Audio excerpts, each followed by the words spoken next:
हरे कृष्णा, राधे राधे। श्री ओम नमो भगवते वासुदेवाय। कार्तिक मास महात्म्य कथा, तीसरा अध्याय। देवी सत्यभामा ने कहा, हे प्रभु, आप तो सभी काल में व्यापक हैं, सभी काल आपके आगे एक समान हैं। फिर यह कार्तिक का महीना ही आपको अधिक प्रिय क्यों है?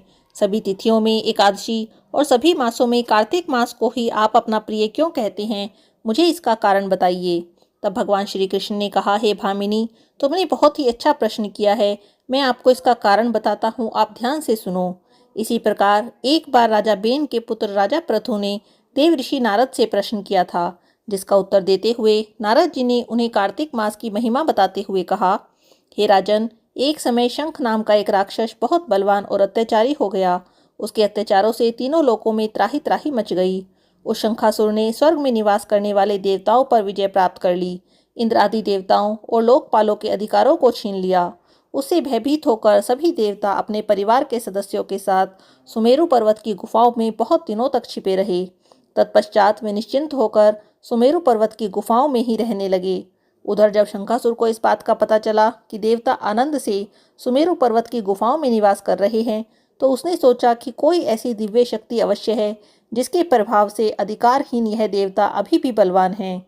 सोचते सोचते वह इस निर्णय पर पहुंचा कि वेद मंत्रों के बल के कारण ही देवता बलवान हो रहे हैं।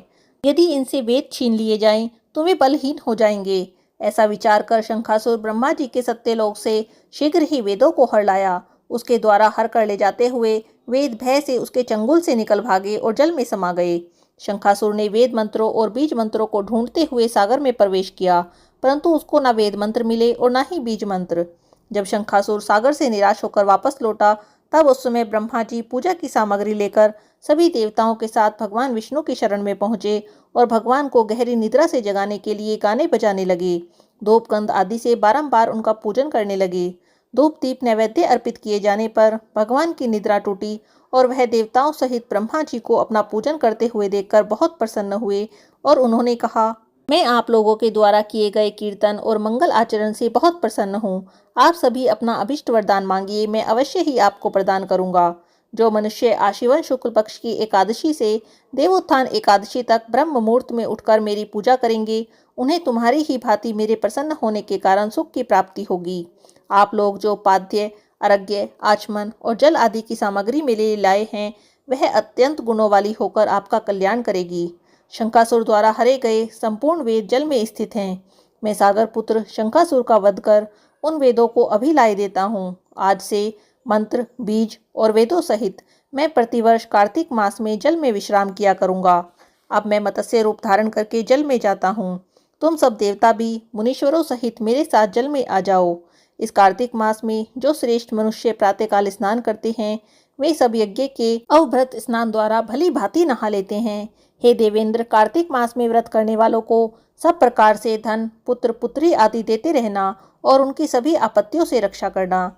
हे धनपति कुबेर, मेरी आज्ञा के अनुसार तुम उनके धन धान्य की वृद्धि करना, क्योंकि इस प्रकार का आचरण करने वाला मनुष्य मेरा रूप धारण करके जीवन मुक्त हो जाता है। जो मनुष्य जन्म से लेकर मृत्यु पर्यंत विधि पूर्वक इस उत्तम व्रत को करता है, वह आप लोगों का भी पूजनीय होता है।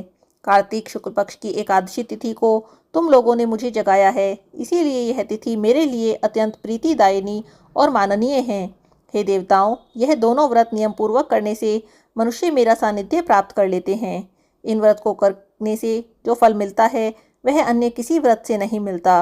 अतः प्रत्येक मनुष्य को सुखी और निरोग रहने के लिए कार्तिक महात्म्य और एकादशी की कथा सुनते हुए उपयुक्त नियमों का पालन करना चाहिए। कार्तिक मास महात्म्य कथा, तीसरा अध्याय समाप्त। हरे कृष्णा, राधे राधे।